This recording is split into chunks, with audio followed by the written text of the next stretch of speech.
Right. Well, now I'd like to hand over to you, Mike. So delighted that you could join us, and really interested to hear all about your book, maybe, and the approach to you being a mental wealth strategist. So looking forward to that. But also maybe I gather things like the Weekend Warrior challenges, including Scotland's toughest one day endurance race. So all sorts of hidden things to you that maybe will come out, which would be great to hear about. So Mike, over to you.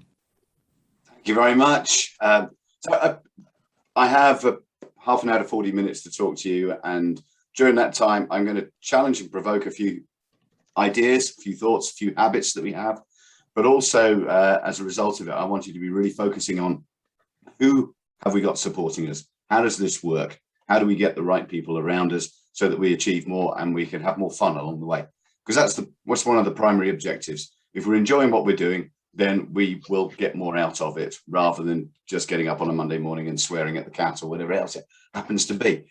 This has to be the focus. So that is the generate. I'll take some questions towards the end if you've got some, otherwise, but then I'll close up after questions. And it's really just working on the basis of this focus of a balance by having what I refer to as a mental wealth team. And there's a lot of areas of things that go into building mental wealth. Now, clearly, mental wealth is a play on the language of mental health. I am not a mental health practitioner, nor am I a counsellor. My focus is very much on the mental wealth side, about having the right support network around us that's fit for purpose for the way forward, feeding us, who've got our back, who are really supportive of us. And there are times where we have to let people go. And there are other times where we need to recruit better of the people around us. And everybody's gone through the last 18, 20 months of yo-yoing. There's been some good, there's been some bad, there's been some indifferent for all of us.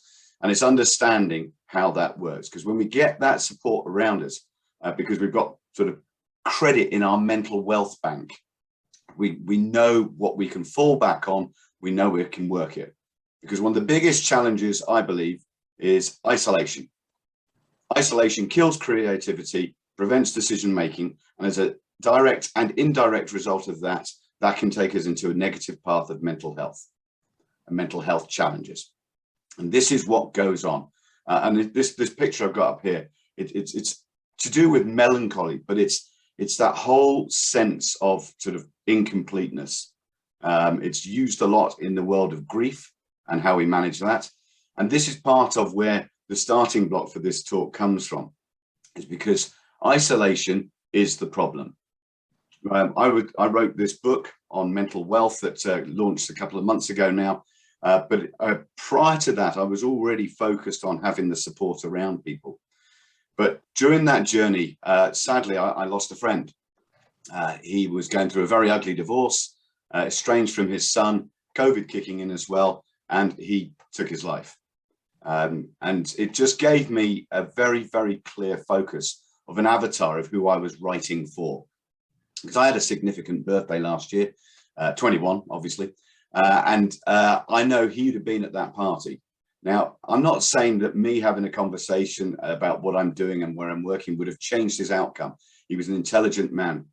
He knew what he was doing. However, asking the right questions, the better questions, more people asking those questions would have potentially opened up some more doors. Not saying they would have had the answers, but could have opened up more doors. And then we get through this whole problem where he was there, he knew what was going on, but there were people around him. But his support network at that time was not fit for purpose. He did have friends. He was the gregarious external extrovert at the party, but he had a soft underbelly and he didn't ask for help. And asking for help is not a sign of weakness. It's something that we can be very poor at. Over my career, over the last few years, I've worked with professional elite sportsmen and women transitioning to their life after sport. And part of that journey, whilst working with those individuals, is that, yeah, they want a portfolio career. They don't want a job. All right, fine. There's a lot of people like that. But however, yesterday, they had 35 people keeping them on the track, on the pitch, in the pool, whatever sport it was they were doing. The guillotine comes down and tomorrow that team is no longer fit for purpose for what they need to be doing. It's the same for people coming out of the military.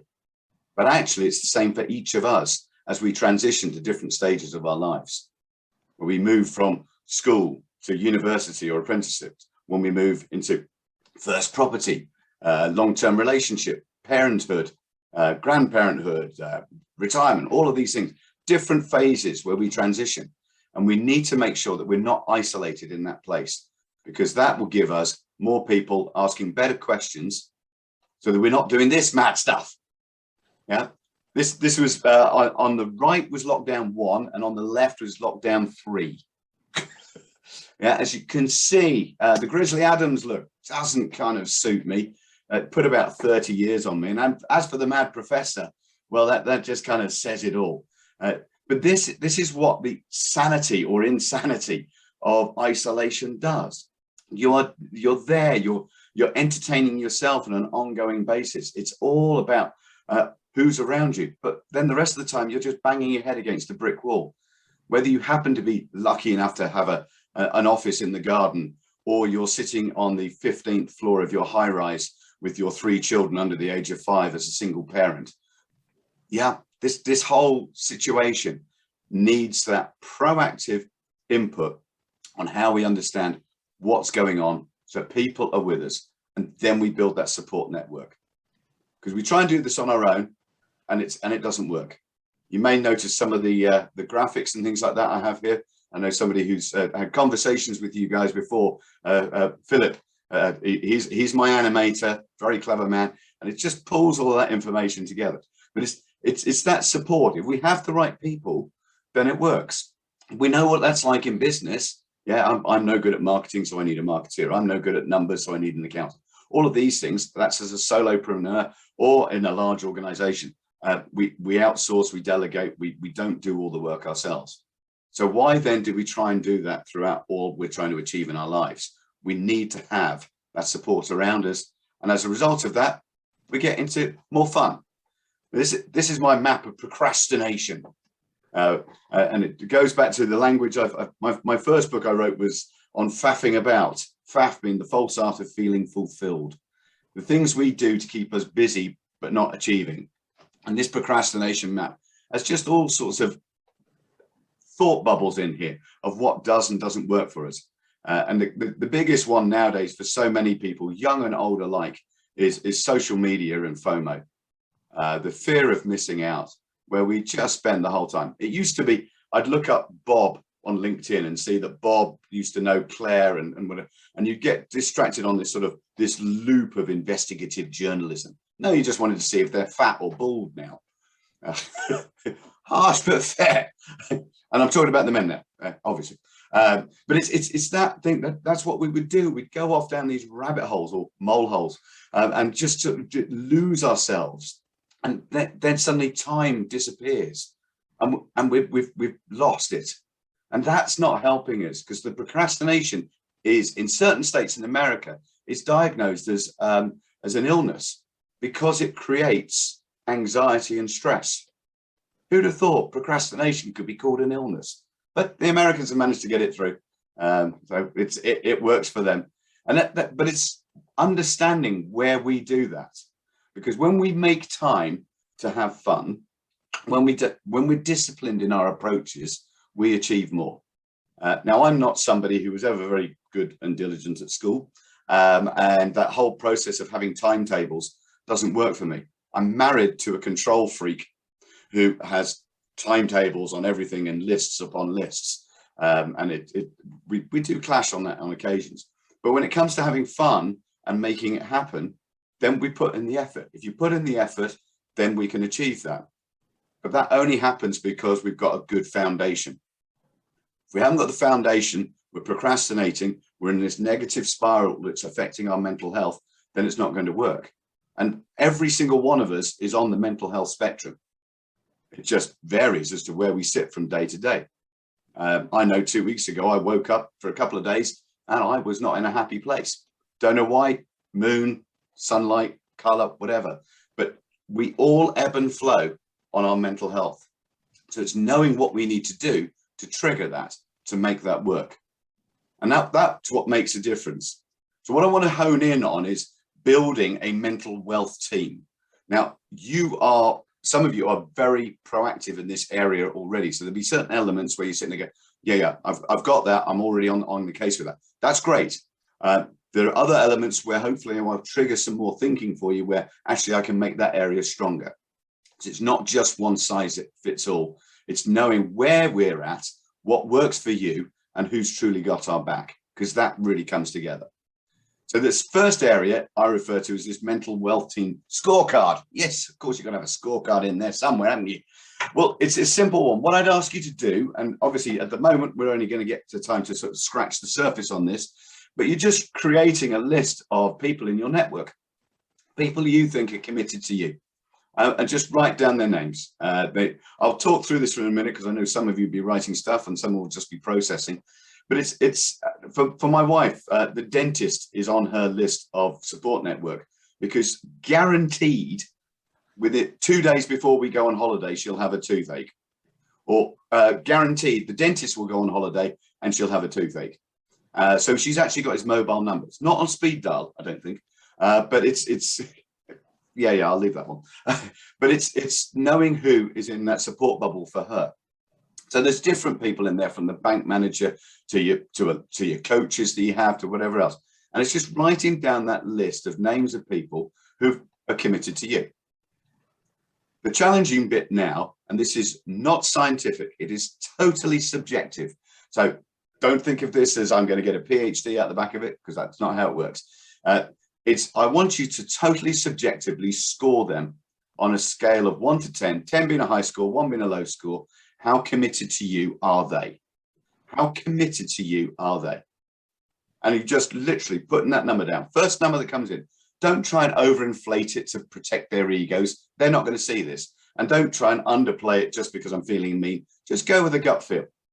And it's just scoring those names with the number. And then we start to get a flavor. With a little bit more time, you'll create a list, and then they'll all have numbers next to them.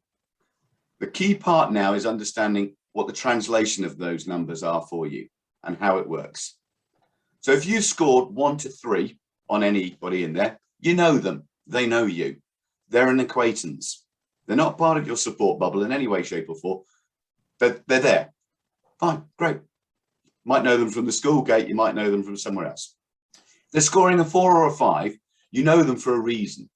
They might be part of a sports activity that you do. They might be part of school, they might be part of your church, they might be part of something you're involved with that works for you. But if you don't turn up for 2 months because you had a shoulder operation, they won't have phoned you during that time to see how you're getting on. So there's a reason, but you're not close. Your 6s and 7s, here, they could be your best mates. They could be really, really close to you. And you go to birthday parties, you've known them for years. I had a golfing trip last weekend, of which I'd have said, out of the 3 we went, 2 are 6s and 7s and 1's an 8. The 6s and 7s, they're great people. We have a lot of fun, but I wouldn't go into my vulnerable inner circle conversation about finance, about challenges, about opportunities, because I'm not that open with them. So it's that vulnerability edge. If we're not comfortable being vulnerable, then they're a 6 or a 7. And then your 8, 9s and 10s, these are the people who you know have got your back. You will tell them anything. You know that they'll ask you, they'll challenge you, they'll come back at you, they'll call you out when they think you're doing mad, stupid stuff, and they'll hold you accountable on everything else. So they really have got your back.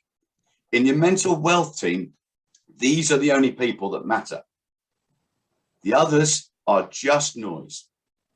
Different levels of noise, but they're just noise. So the 8, 9s and 10s, and then what we do is we add those up. So for some of you, you might have 7 people in there scoring 8, 9s and 10s, in which case you're scoring 50 to 100.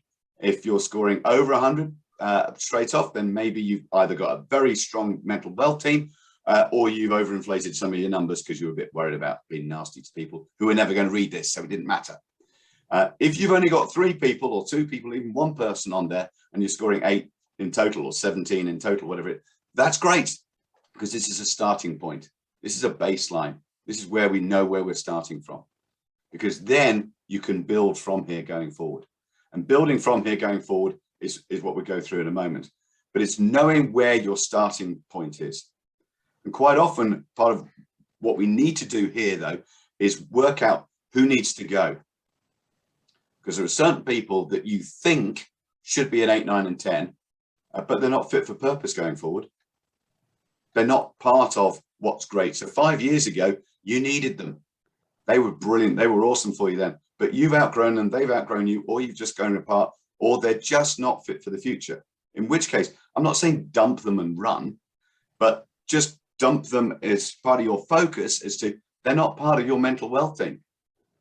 So fine, that gives you space to recruit somebody else who's going to be more effective and more relevant for what you need going forward. And it's that whole point of having an intentional support network that is fit for purpose, not just people that happen to have bobbed along. Yeah, Granger said something really nice about Claire. So she has to be in my team. No, she doesn't. It's just knowing how that works. So you build up the correct people with you for the way forward, not the way it used to be. And it could just be the fact that we're now going into November in 2 weeks' time. I know, scary. So we're actually just transitioning into another month. So the people that were fit for the initial part of the autumn in 21 are no longer fit for going into 22. So we move on. And it sounds brutal, but it's about being selfish for what works for you, because that makes the difference. So there are 4 elements of your mental wealth team. And you can see here, there's lots of pictures of me doing weird and wacky and stupid stuff, because as we get this right, we have more fun.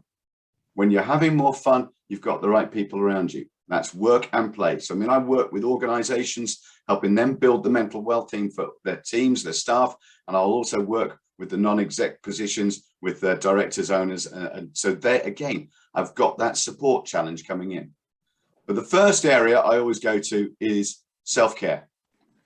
So, and actually having a self-care team. Now, this is actually something that we're pretty poor at in general. Unless you happen to have had some health scare, or you happen to be a fitness junkie or whatever else, it's just self-care is something that just happens. Are we proactive? Aren't we proactive? How does that work for us? The first primary step on self-care is about making yourself number one. This is about being selfish. Now, selfish is something we were taught as children not to be. Share your toys, look after everybody else, be nice, wonderful human beings. But actually, the flip side of that is it means we spend the whole time looking out for everybody else, not ourselves. And then as you take on responsibility through work, through families and everything else, we stop putting ourselves first, because we're always worrying and thinking about other people. We know the analogy. If we're not fit for purpose, if we're not healthy, how can we look after others? The old oxygen mask, the scuba tank, whatever, and cliched story you want to go with. But that's the reality. If we're not right, then we can't work it. I jokingly have always referred to myself as number 6 in my family. A wife, 3 kids, and a dog. And each one of them comes ahead of me. Well, is that right? No, it's not. Because as soon as I get the phone call at 11 o'clock at night and I'm too tired to help or support or whatever, then I can't do what's needed. So I need to be fit for purpose to be able to look after others. And it's just those understanding the things we do that sabotage our ability to be ready for others. And one of the ways I do that is through the good old weekend warrior environment. Yeah, okay. Fitness is not for everybody. Start off with that before you think, oh, I'm going to get some preachy full fitness and health. What's it? And I know there are certain people on this meeting today whose bodies are so broken they can't do the fitness nowadays anyway, but that's something to do with self-inflicted history. You might come back at me later on that one. I may have got away with it. The microphone's off. But for me, it's knowing that sort of things that you do that get you excited, that work for you. I have always tried to do meditation, mindfulness, yoga, things like that. I can't do it. I get bored or I fall asleep. That's the other one. You try and do a bit of mindfulness. it doesn't work. For me, though, what I worked out and understood is I actually do active mindfulness. And when you go and do open water swimming, when you go and you climb up and down hills, when you go and do long endurance activities, you get into that repetitive movement, the cumulative effect of an ongoing long-term activity. And at some of the times I will count strokes, and just sort of, I know full well in the swimming how many strokes it takes me to do a 25-meter pool. So therefore I can times that up and I work out if I'm in a lake or a river or whatever else, how far I've gone approximately because of the number of strokes I've done. I get out of the water, I'm totally firing, totally invigorated because of the freshness and everything else. And I'm feeling great, slightly smug and annoying to some people, but it feels good for me. And as a result of that, I'm fresh and working. But back to the family thing, I do that training at 7 o'clock on a Sunday morning, so it has minimal impact on the rest of the family. Okay, it's juggling, but this weekend warrior stuff works for me, to the point we were the fastest men's relay team to swim the English Channel 5 years ago. And that was with my water polo squad and everything else. 2 years prior to that, I'd never done any open water swimming. So it was all new, all novice. And now I'm having to, as per this picture, learn how to swim in a pair of budgie smugglers with a hat on, 15 degrees of water, dodging jellyfish, sewage and tankers. Who knew? Why not? What did it feel like afterwards? The first beer was utterly gorgeous. Absolutely. And I've got bragging rights for life because more people have climbed Everest than have swum the English Channel. And the fact that mine was a relay, not a solo, is irrelevant. That just goes in small print next to it. It still says Channel Swimmer. It's not cheating. It's just selective. It's marketing. We all know how that works. But for me, it was a stupid challenge. But it took a load of time of competitive with myself, cumulative with my body to be fit for purpose to do that. That meant I had to bring in other members of my self-care team to help me. I needed coaching. I needed support. I needed people who understood about tides and cold water and aftershock, not just cold water shock when you get in, aftershock when you get out, which is another story that not people talk about unless you know about swimming in cold water. So it builds that up. And then you're surrounded all the time by these really positive people that lift you and get your body mentally and everything else firing back to your mental wealth bank. More credit goes in there. You're feeling good. You're feeling strong. Because the converse of that is these Muppets. You know them. It's not my language, the mood hoover. I've used it for years, but it's common language, the mood hoover, the positive and negative people. These are the negative people. No matter what you're doing, you've just swum the English Channel. You walk into a room, the other side of the room, there he or she is. They don't look up. They don't acknowledge you. They don't speak. You walked in, you felt brilliant. Halfway across the room, you can hear this noise going off in your head.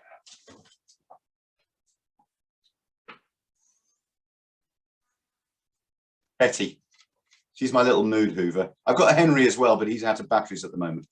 But this is the noise you hear in your head, maybe not literally. As far as you walking across the room, suddenly you're feeling anxious. The hairs on the back of your neck have gone up for the wrong reasons. You're stressing. You're no longer feeling brilliant. And no matter what you do, you can't ignore them. They're just there. They get under your skin. Part of our self-care regime and routines has to be letting go of the people who have that effect on you. Some of them potentially are work colleagues. Heaven forbid they're part of your family. Different challenge. We need to manage them rather than remove them. They get offended if you remove them if they're family. But we can't ignore them. The biggest mood hoover, as you will all know, is the one that lives between your ears. Because nobody in our lives can speak to you the way that little voice does inside your head. You're not good enough, you're rubbish, you'll fail, you've done this wrong, you look big, you look small, you look... All of this, it just doesn't help. So we need to make sure in our self-care, we have the right people around us, feeding us positive stuff, so that whether they be professionals, whether they be just the coach that gets your fitness up, the coach that sorts out your nutrition, the person who helps you do the exercise. It gives us scope then to go and do this, which is finding our sanctuaries. Where is your sanctuary? Where do you go to reboot and rebuild? Some of you might recognize this. This is down in Sandbanks of all places, and it's taken from Studland Bay. Nudie Beach is behind. This is looking the other way towards Bournemouth, Poole and Sandbanks. I was very fortunate as a child to have lots of summer holidays down here. I never owned anything myself down there, neither did my parents, but my godmother did, so that was always useful. My parents' ashes are scattered in the sand dunes here because it was their favorite place on the planet. Absolutely loved it. I go back there to just recharge and regenerate and sit on a sand dune and just watch the world go by for a few hours. It's not local, so it's not something I can do every day, every week or whatever else, but it just rebuilds. Your sanctuary can be the coffee shop round the corner where you've got the alcove upstairs next to the big fire, where you go and sit and have a cup of coffee every morning at 7:30 and you plan your day. That works. If it works for you, that's self-care. Make it happen. There are some people who do this 5 o'clock in the morning club by some great American guru of 20 minutes of fitness, 20 minutes of meditation and 20 minutes of planning before 6 o'clock in the morning. Nah, I don't think so. But if it works for you, do it. Some people are mornings, some people are evenings, some people are neither. But it's knowing what you are and looking out for it, because then you are dealing with your self-care proactively and it works for you. Next area, the coach. I'm rattling through these, so I know there'll be some questions, but the coach, we know what coaches are, we know how they work if we use it correctly. I have the irritating problem that my coach knows I'm lying before I've answered his question because of the joys of him being a psychologist as well. Coaches will ask questions that you do not ask yourselves. If they are turning up with an agenda of things you should do, they're not a coach, they're a mentor or a consultant. The coach should have a blank piece of paper helping you find the pathway, the route that you want to head down so you can achieve the goals you're after. They will debate with you the pros and cons of the activities you're taking on board, and then you commit to what you're going to do. That, for me, is the way a coach should work. And they will get more out of you than you will on your own. So I'll give you a classic example here. And this is a reflective piece that happened to me through my coaching, but understanding what I was doing that was habitually sabotaging my performance on an ongoing basis. So I used to play rugby at a reasonable standard, didn't quite make the professional banner. I got that tap on the shoulder saying, can you put on another 20 kilos of weight and grow 6 inches? That was when everything went professional back in the 90s. So I went back to social rugby, but I'd had years of rugby, which meant the occasional bit of falling down liquid at different times of the week. I did this mathematical challenge about understanding how much I donated to the god of alcohol. So a Friday night, I'm sure some of you are guilty of this, not all of you, of course, but 5 o'clock, you're drumming your fingers on the desk thinking, it's got to be 6 o'clock somewhere. Oh, I'm just going to be European. I can have my first gin or my first glass of wine or beer, whatever it is then. Some of you are squirming already. Don't worry, this gets more painful. So on the evening, so we have a few sociable drinks on a Friday night. Saturday, you might have a few at lunchtime because you're going off to see some sport or some other activities. And then you go out in the evening with friends, family, whatever else it is. Sunday, now Sunday lunchtime, this is the selfish Sunday wine. You know, the stuff that you don't want to share with anybody else because they'll drink it, but you want to really appreciate it. It's a bit more spenny than you used to, and it wasn't on Tesco special on this occasion, so you had to pay the full price. And then come Sunday evening, you finish that bottle, or in my case, you open the second one, and you carry on. And so, again, cumulative hours we're putting in here. Then the Monday, Tuesday, Wednesday, Thursday, you don't drink because my body's a temple. I'm looking after it. My fitness coach has told me what I need to do. So you only have one night of the week where you're doing that. So let's look at that. Cumulatively, 3 or 4 hours on a Friday, 4 or 5, maybe even 6 hours on a Saturday, 3 or 4 on a Sunday, and then 3 or 4. Conservatively, we can work out at 15 hours a week donated to the god of alcohol.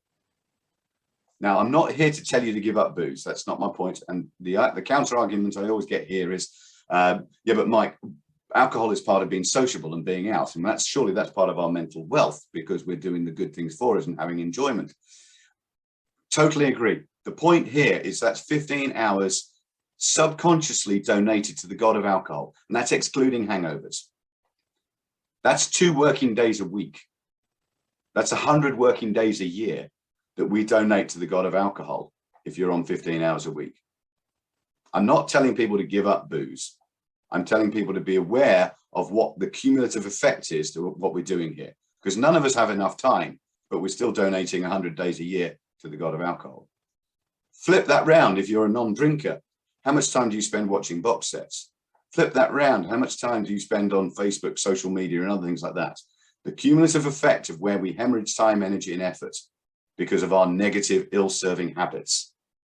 That's where the coach comes in, because they ask you ugly questions you either avoid asking yourself or are too scared to ask yourself. They keep you on the track, and they will dig deeper because you work with them over a period of time. And if your coach relationship is not hurting you enough, mentally stimulating you, guess what?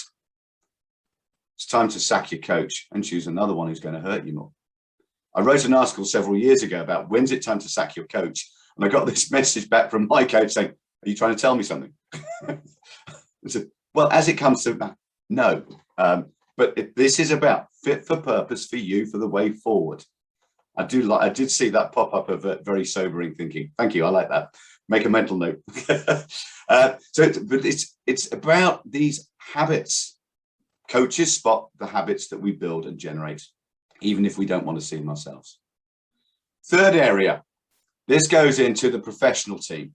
It's always good to have a professional service expert or two involved here. I focus on the 3 areas: wealth, legal, and accountants. I know there's many segues that go off from this, but if this is the area where, yes, you have to pay for, and no, they're not necessarily on speed dial, but these are the people who, when they work together, ask better questions of what's going on for you. In the mid-noughties, I did some wonderful property investing. He says, ironically, with a very wry smile on his face. I screwed up royally. 2008 came along, and the correction in the world cost me a very large amount of money and a large amount of respect for myself and all the other things that went with it. My wealth management team were not proactive. I was just a number. I didn't take independent legal advice on the activities I was taking on board, and my accountant was totally reactive, looked at my stuff one day a year and wasn't actually challenging and provoking. I had no professional support team proactively in my corner, asking me provocative, challenging, irritating questions that were going to get me to step up. So I made a lot of errors. Now we can say that, okay, was I taking unnecessary risks? Yes, but I thought I was talking to good people who had done more due diligence than I was willing to do. Hence the mistakes were made.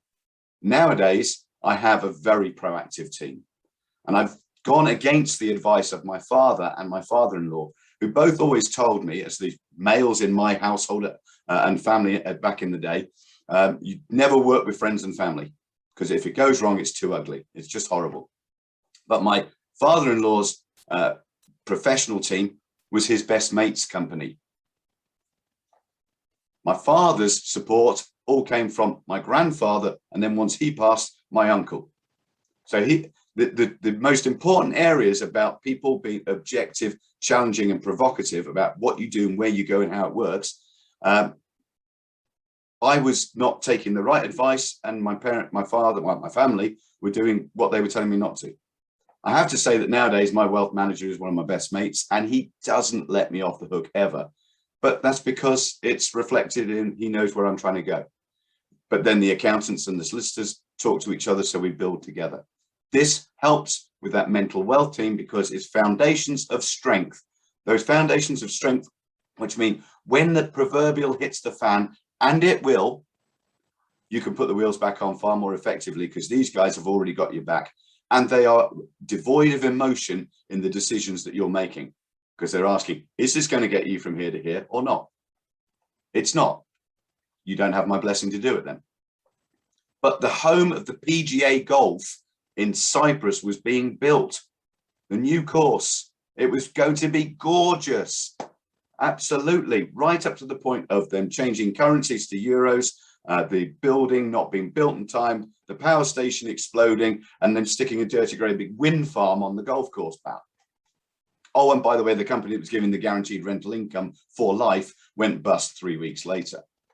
And I still had to pay the mortgage 14 years and completed on the property last year. I kid you not.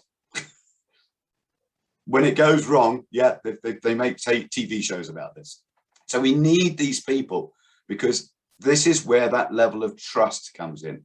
When we absolutely trust and we're comfortable with being open, honest, and vulnerable, you will get better answers to the questions. You'll get better focus on what you really need to be happening. With trust builds respect, with respect builds long-term support. And then after a period of time, you may find that that professional person is not fit for purpose for the next journey. That's fine. Move on to the next one. And if you don't know who they are, ask the trusted ones who to introduce you to. And guess what? Your network looks after you. That's what makes it. The final area of the 4 areas I talk about is the mastermind team, the peer support groups, which I know you're fans on. So I will be very swift on here, because I don't want to sort of lecture or anything like that on topics that I know you as an organization are great with. But the one thing I love about masterminding is its history. And I know Peter is fully aware of this story I'm going to tell now, but it's just the fact that Napoleon Hill in America did not invent masterminding. Yes, these guys back in sunny Birmingham, the Lunar Society in the 1760s, Erasmus Darwin and Matthew Bolton, time of the Industrial Revolution, pushing the boundaries of society and religion at that time. Hence, they had to meet in secret under the light of the full moon.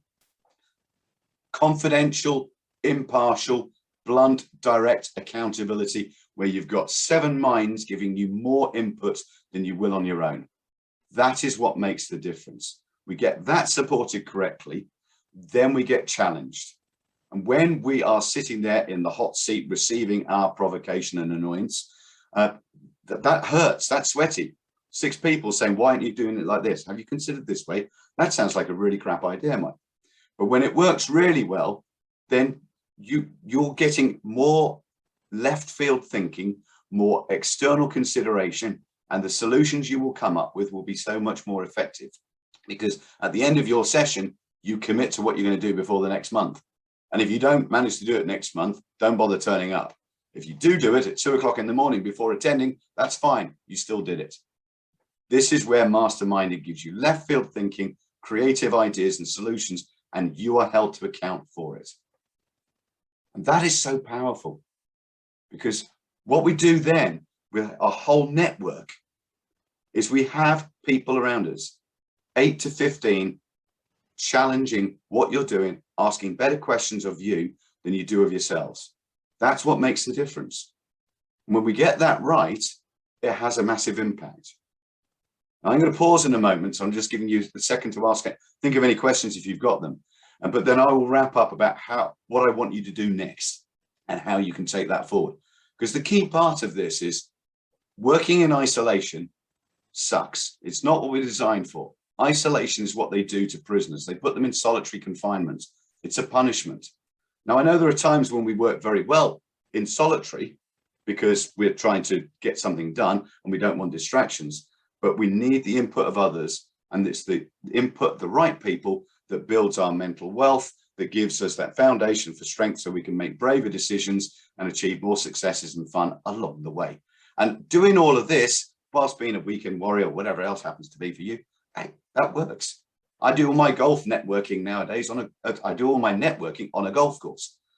Why? Because I lose balls, I get 4.5 hours of talking nonsense with people, and it works. Male and female alike, it's a good fun environment of ways of chatting to people. You get to, I always talk about CBI, chemistry. Do we like them? How does it work? Banter. What are they like when they're winning? What are they like when they're losing? Do they go into golfing Tourette's and start throwing clubs around and swearing? And if they do, is it funny or is it scary? And then the final one, integrity. Can they count? If they can't count, you're not going to recommend them or introduce them to anybody, and you're certainly not going to work with them. Such a simple leveler. It works for me, not for everybody. So I'm going to pause there and let's open up the floor, Kevin, for you or others, to any questions you've got, because I'm conscious of time. We've I've done 40 minutes there, and I want to make sure that we're sort of wrapping up before people start saying, "Oh, Zoom fatigue, got to go, bye." Perfect. Good. Thank you very much, Mike. That's excellent. Very, very thought-provoking, and some really interesting things there. So let's open up the floor. Who's and welcome, Lizzie, by the way. Great to see. I know you joined partway through, and Steve obviously a little bit earlier as well. So good to see, Lizzie. So who'd like to kick off with a question? We don't have to do creeping death here if you haven't got questions. It's there as an option. It's not a question. It's the thought of you in those budgie smugglers. I'm telling you, I'd forgotten about that's what you had to do when you were swimming across there. Fortunately, I missed it. Sorry, I couldn't resist it. Yeah, I've just taken the spotlight off, Mike. It should be that you've all got the screens back to normal, but you might just need to go back into your view so that you can see us all if you haven't done that. But I've removed the automatic spotlight off of Mike. I have a question. I do have a question. I was just waiting to see if anybody else. The different groups that you put together, I found that very interesting the way you've set that up. So, for instance, your accountant, your solicitor, etc. And obviously, part of that was through fun and games, as we all do. We learn those things, don't we? Really.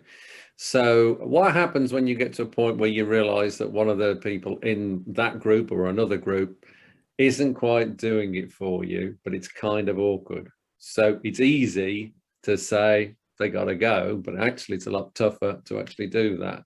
So is there a magic bullet to help you move on from that? A bullet being the operative word. We have to sit down. This whole thing goes back to the original part of self-care. If we are being unnecessarily loyal to somebody to the detriment of your own success, then more fool you. We have to be selfish and ask those challenging situations, ask better questions. I need this and this to be happening. Is this something you can be doing? I currently have a web company that I'm working with, and I don't work with, I'm not the sort of person that jumps between web companies all the time and everything like that. And I know full well that they are not fit for purpose for the future. They've been great for the last 3-5 years, whatever it is. But I know the support I need going forward and the way the digital world is involved and everything else. So I have to sit down and have a conversation, because I know full well, just turn around and say, this is what I need to be happening. And correct me if I'm wrong, but I know you're brilliant at these things over here. And there's a whole load that you don't want to do. And I need more support that you can do. So at some point over the next few months, we will be parting ways. And that conversation's happened, and I get on very well with the individual. It's not going to be a fallout, but it's just the reality check of, this is where I'm heading. This is what's needed, and I know that's not your strength, because I need more proactive support than you are either capable to do or willing to do. Even to the point, I had some new videos done recently, and I got this response back, and it said, "Where do you want to put them?" I said, "Well, you run the website. You tell me where they should go." "Well, do you want it top left, top right?" You're the web designer. Now, I know that's a flippant, very small thinking kind of way, but it's just that reality check of when people are asking you for more questions about areas that they're meant to be the experts in, because they're too scared to be real and honest with you about either what they don't know or what you should know, then that relationship isn't the strongest it should be. So it's time to sit down, coffee, whatever it is, and just be open and honest. This is where we're going. To the point of that sort of that divorce conversation, our paradigms are going in a different path. Okay. I'm not going to bring in Brexit here, obviously. So how do you go on then, Louise? Yep, you got a question? I was going to say, I've got a couple of observations and a question. So first observation, I've just shared it with Kevin. It's nice to meet somebody who's even more blunt than I am. When you talked about just giving them the bullet, it reminded me of a comment I made to somebody in Peer Networks last week. So Kevin will remember that. Just get rid. What you're waiting for. The other thing I really like, you said earlier on, everyone is on the mental health spectrum. We all ebb and flow, and I think that's really important, because we are hearing so much about mental health this and mental health that, and it's almost as though, and I always sort of shout at the screen, we all have mental health. It's just where we are at the time. So it's really nice to hear that comment said out loud. The thing about the question was, and I'd written this down, you sort of snuck in an answer at the end, but I'd like to explore that a little bit more. What is your ideal number? You kind of said 8 to 15 at the end, which I made a note of, but what is your ideal number? What are we aiming for? The irritating answer is it will depend, because there's only so much time. When Peter was talking earlier about the cost in time to go networking, well, the cost in time to be part of a peer group, and then to have one-to-one meetings out of that time and everything else. So it comes down to time and how much energy and effort are you willing to put into those relationships in a peer support, because there could be 3 people there could be 9 people in that group, which straight away can take you from 6 to 14. Within your self-care, that depends on where you are, what age you are. If your health is good and solid and everything else at the moment, then you will be having less input needed on the health side of things, the nutrition, the giving up smoking or drinking, whatever else it happens to be. So hence I am loose on that number of 8 to 15. If we're only sitting on 3 or 4, then chances are our professional team is undersubscribed or undersupported. We probably have or haven't got a coach, and there is unlikely to be a peer support group. And you guys are part of many of those. You know how potent and powerful those are. Without a peer support group, we can make some stupid decisions, and as those work over a period of time, then they can lose their potency. I mean, my first peer group I set up, we ran it for about 18 months, and we were meeting for a day 10 times a year. Everybody had an hour and a half, so it was very intense when we were there. But then after about 8-9 months, it moved to meet at lunchtime. We'll go into the evenings. And then the evenings became a meal or a takeaway. So suddenly it went from 8 hours of interaction between all of us to 4 to 3, to the last person really only had 10 minutes to the end. And it just lost its potency and the accountability. At which point you've either got to kill that mastermind group, or you just get rid of half the people there and bring in fresh blood. So so for you, Louise, the whole thing is, it is evolving. There's a constant evolution of that team is right now, but is it going to be right in 3 months' time, 6 months' time? That's why with what you guys do with your 90 days, such a perfect 3-month punch to get people focused and moving. But then what's next? Well, they might not need another 3 months of the same thing. So it's an evolution, which is what you get from a peer support and everything else. It's knowing where that support is, where you give people permission to ask me ugly, blunt, honest questions that make me squirm. And then when you're in the consultant's chair asking those questions, then you're feeling like a hypocrite, two-faced liar, because you're asking lots of nasty questions about stuff you're not doing yourself. Or is that just me? I think not.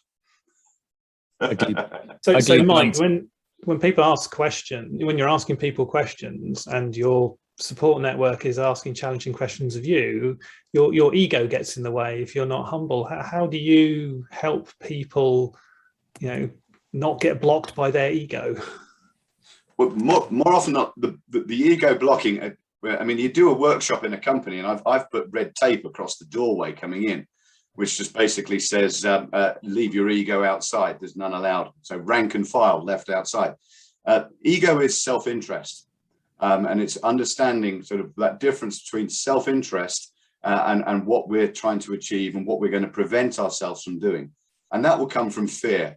That will come from bravery. So suddenly a peer support group be asking those questions. And then you're sitting with your coach afterwards and you're saying, Granger was really irritating. He kept on plugging on this bit. Okay, so talk me through, why was that a problem? Why did that irritate you? And then you digest it, you debug it, and you realize, oh, okay, that was ego that was blocking. And it could take a few months for you to realize that in some situations, but that's part of it. But by sticking with it, you're going to get the answers. By just dipping in and thinking, oh, I can buy this on the interweb for free off YouTube, that's not going to work.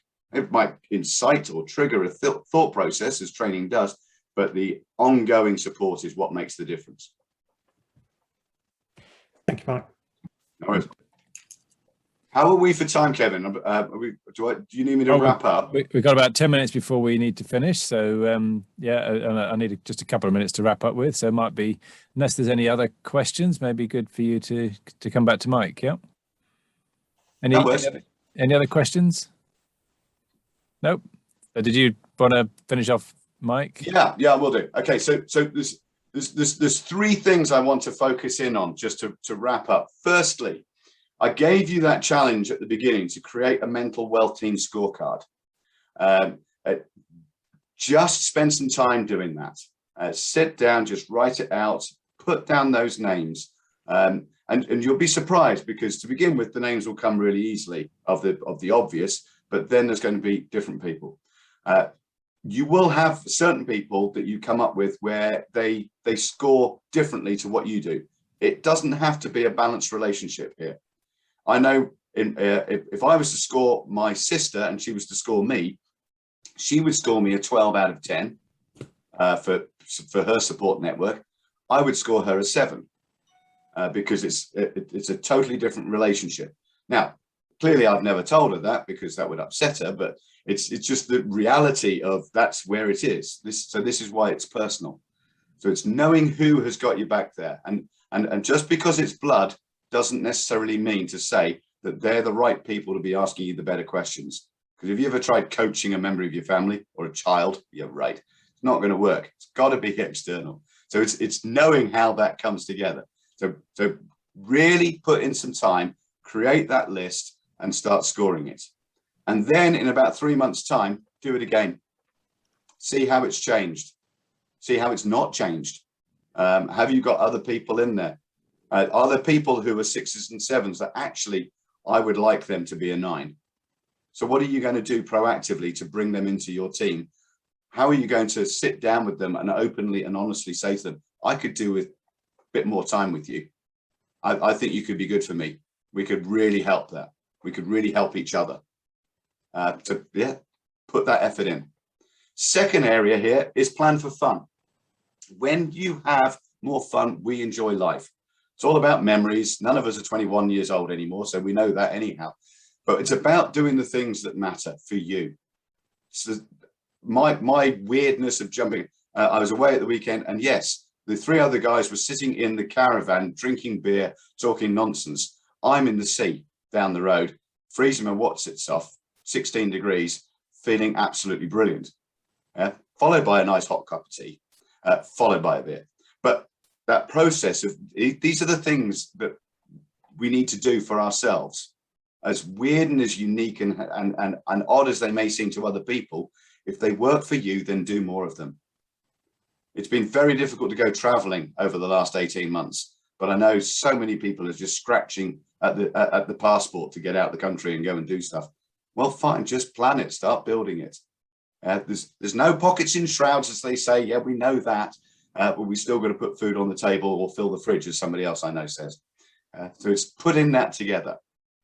And the final one here is we all have a duty of care for others. If you ever ask anybody, are they okay? And they respond with the phrase fine. Fine is a horrific anagram. It can create so many different phrases. If your gut feel is saying, that's not right, it's our duty of care as human beings to ask better questions. If we haven't heard from somebody for a couple of months and we normally hear from them regularly, or there's normal interaction, pick up the phone. Don't text them. Don't social media stalk them. Don't do whatever. Pick up the phone. Go and see them. This is what we do. The more we ask better questions of people out there, the more likely we are going to have the right questions being asked at the right time, which will trigger and change what's going on. The objective of me writing the book on mental wealth and my work here is I want to change lives and I potentially save a life. This mental health monster is affecting people all around us. In the last month alone, I know of 3 cases, 2 successful, one unsuccessful. And the one that was unsuccessful is a friend of my 17-year-old son. We need to ask better questions so that these problems don't happen, or we can reduce the number of times they happen. And that happens by us as individuals having a strong mental wealth team and support network around us, and then helping other people to build the relevant and right support network for them.